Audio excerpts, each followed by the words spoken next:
अब हम अपनी नई क्लास में पढ़ेंगे कलाकार, यानी हमारी भारतीय कला में कलाकारों का कुछ आंदोलन चला और नए कलाकारों का यहाँ जन्म हुआ, क्योंकि यूरोपियों का प्रभाव हमारे भारत में हमेशा रहा है, जिससे कि हमारे भारतीय नहीं उठ पाए। इसके लिए कला के क्षेत्र में भी जो है कलाकारों का आपस में विद्रोह हुआ और एक नई शैली का जन्म हुआ, जिसे हम कहते हैं बंगाल शैली या बंगाल स्कूल।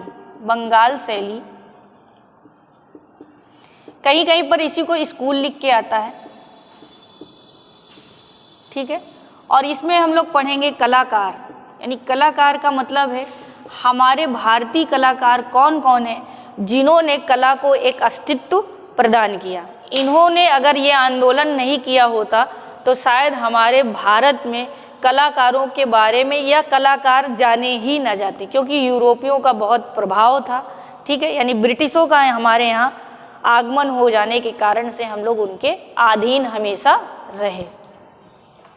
तो चलिए देखते हैं बंगाल शैली, जो इसका जन्म हुआ है बंगाल शैली, तो ये 19वीं सदी का परिवर्तनीय युग कहा गया। 19वीं सदी का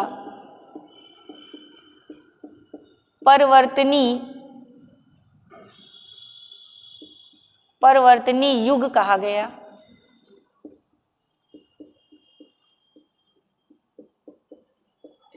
परिवर्तन युग क्यों कहा गया? क्योंकि इस समय जो है परिवर्तन शुरू हो चुका था, यानी हमारे भारतीय लोगों ने अपना आंदोलन शुरू कर दिया था कि नहीं, अब हम अलग से और अपनी शैली को अलग से जन्म देंगे। तो जिसमें अवनींद्रनाथ ठाकुर ने मुख्य भूमिका निभाई थी। अवनींद्रनाथ ठाकुर ने मुख्य भूमिका निभाई, यानी इन्होंने अपना सहयोग प्रदान किया, ठीक है, निभाई, ठीक। इन्होंने इस आंदोलन में खुलकर अपना सहयोग दिया और इनके सहयोग में इस शैली को जो जन्म दिया गया, वो अनेक परिस्थितियां ऐसी उत्पन्न हो गई थी। तो तत्कालीन परिस्थितियों के कारण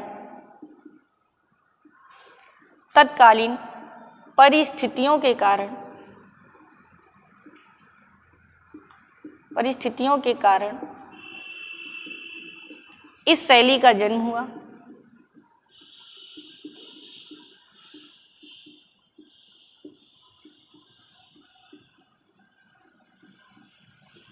यानी ऐसी परिस्थितियां थी कि लगा कि नहीं, अब कुछ ना कुछ हमें करना पड़ेगा। और 20वीं सदी में कंपनी शैली समाप्त हो। कंपनी का मतलब है ब्रिटिश, है ना, अंग्रेजों का अस्तित्व समाप्त हो रहा था।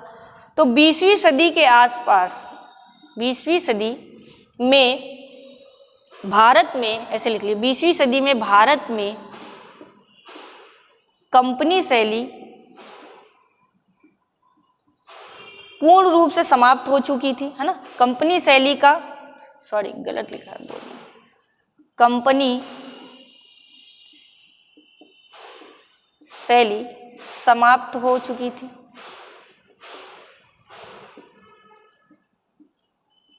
यानी जैसे ही कंपनी शैली समाप्त हुई है, और 19वीं सदी के परिवर्तनीय युग इसलिए कहा गया क्योंकि उसी समय पे लोगों ने, यानी कि अवनींद्रनाथ टैगोर और ईवी हैवेल, दो लोग थे। ईवी हैवेल ने पूरा अपना सहयोग प्रदान किया। उनका मानना था कि हमें पाश्चात्य शिक्षा को त्यागना चाहिए और भारतीयों को एक नए समूह की स्थापना और एक सूत्रपात करना चाहिए। तो अवनींद्रनाथ टैगोर ने जो है, ये ठाकुर भी है और टैगोर भी इन्हीं को बोला जाता है, मुख्य भूमिका निभाई और तत्कालीन जो परिस्थितियां थी कलाकारों की, उनको देखते हुए ये आंदोलन किया। भारत में इस नवीन चित्र शैली को लाने का श्रेय, यानी जो ये चित्र शैली आई, तो भारत में इस नवीन चित्र शैली को लाने का श्रेय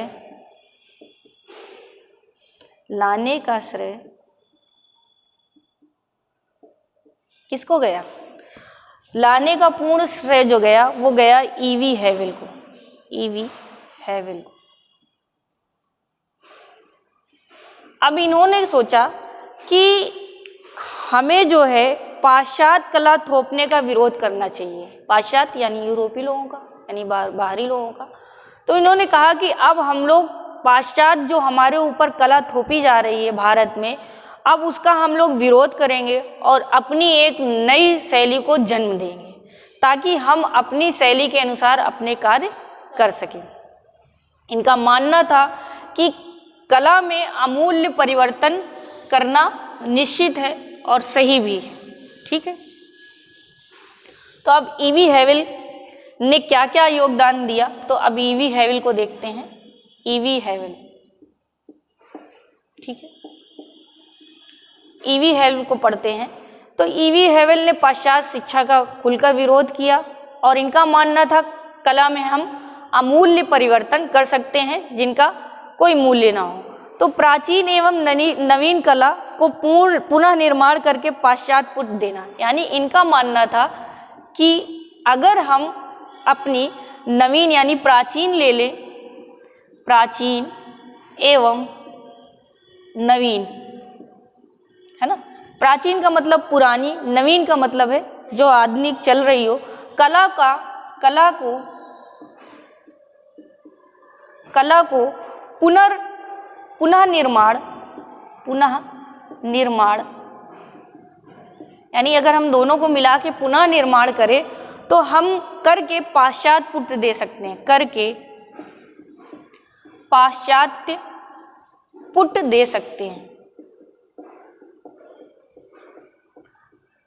पाश्चात्य पुट का मतलब है कि हम अगर प्राचीन और अपनी नवीन कला को ले लें और जो पाश्चात्य को ये क्यों कह रहे थे कि दोनों को मिलाकर समर्थन लेकर हम नया रूप दे सकते हैं, यानी कहीं ना कहीं यूरोपीय कला से हम कुछ ना कुछ सीख कर अपनी कला में कुछ ना कुछ और नया कर सकते हैं। इसलिए उन्होंने कहा प्राचीन और नवीन को हम जोड़कर पाश्चात्य पुट दे सकते हैं, यानी हम पाश्चात्यों को कॉपी कर सकते हैं, हमारे अंदर इतनी क्षमता है।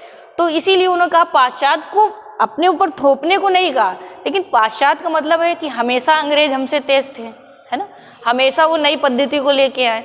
तो हम लोगों को मतलब भारतीयों को ये लगता था कि हम पढ़े लिखे हैं नहीं, या मतलब हमें इतना ज्ञान नहीं जितना पाश्चात्य हमसे ज़्यादा आगे है, तो वो नए नए प्रयोग तो हम कर सकते हैं, इनका ये कहना था। इसलिए उन्होंने कहा कि हम पाश्चात्यों का पुट दे सकते हैं, यानी जो वो कला बनाते हैं उसको हम पूरा प्रयास कर सकते हैं कि उनके हम बराबर बनाएं।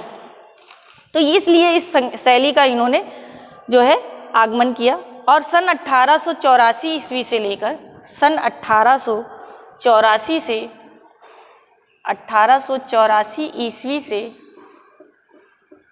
1800, देखिए अब यहीं से हमारा कला के कलाकारों का आंदोलन से ही चालू होगा 1886 ईस्वी तक। ठीक है, 86 ईस्वी तक जो हमारे ईवी हैवेल जो थे, यानी ये 1884 से 1886 ईस्वी तक मद्रास कला विद्यालय के प्राचार्य थे। मद्रास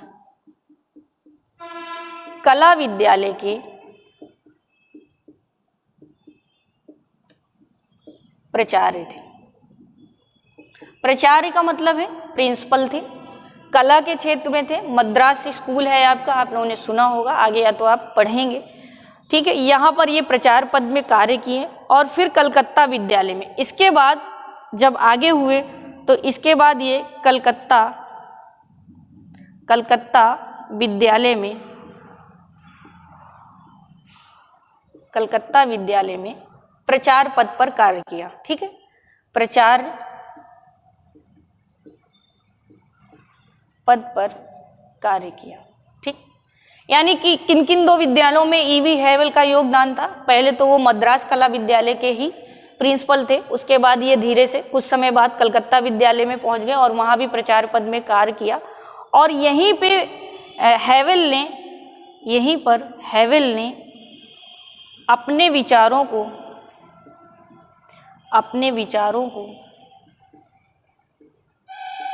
यानी अब इन्हें मौका मिला कि साकार कर सकें, अपने विचारों को साकार रूप दिया। यानी क्योंकि यहाँ उनकी सोच डेवलप हो चुकी थी कि अब हम अपने भारतीयों को कहीं ना कहीं आगे बढ़ाएंगे, पाश्चात्य जो हमारे ऊपर थोपा जा रहा है वो थोपा ना जाए, हमारी अपनी खुद की एक शैली हो।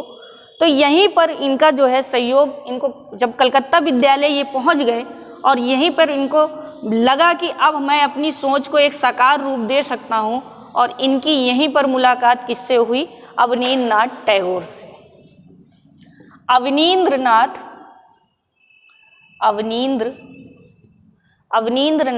टैगोर से इनकी अवनींद्रनाथ टैगोर से इनकी मुलाकात हुई। अब जब इनकी मुलाकात हुई है तो दो लोग हो गए। अवनींद्रनाथ टैगोर भी बहुत अच्छे आर्टिस्ट हैं और इनको भी लगा, और इन्होंने अपना सहयोग ईवी हैवेल को प्रदान किया और दोनों ने मिलकर इस शैली का सूत्रपात कर दिया, यानी विद्रोह कलाकारों के बीच में चालू हो गया। इसके बाद हैवेल ने कुछ पुस्तकें लिखी जिनका प्रभाव पड़ा। तो इनकी पहली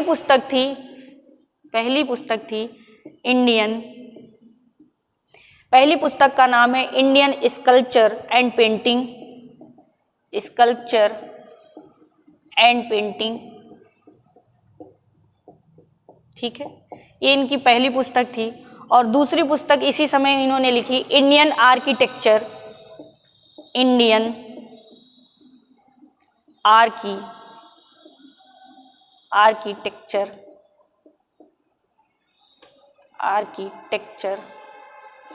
ठीक है, इनकी दूसरी पुस्तक थी। और तीसरी पुस्तक का नाम था आइडियल्स ऑफ इंडियन आर्ट।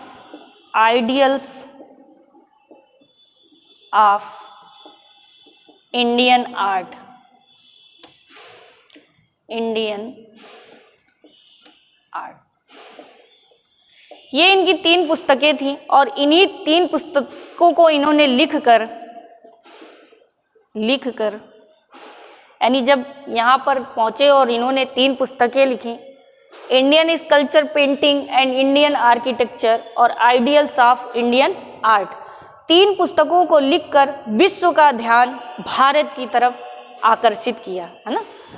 जब ये 3 पुस्तक लिखी तो इन्होंने विश्व का ध्यान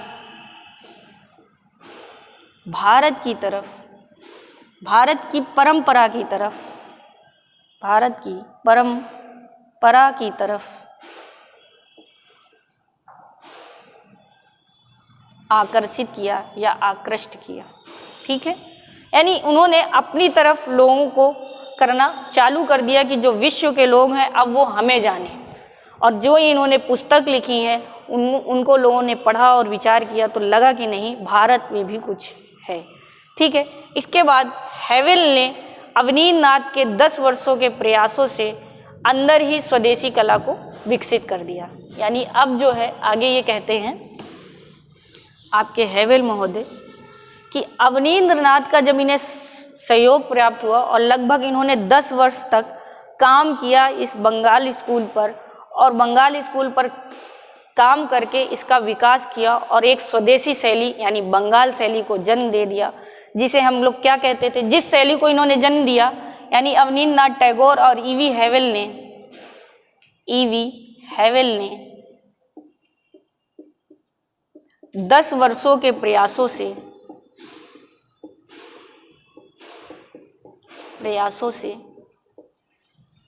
एक नवीन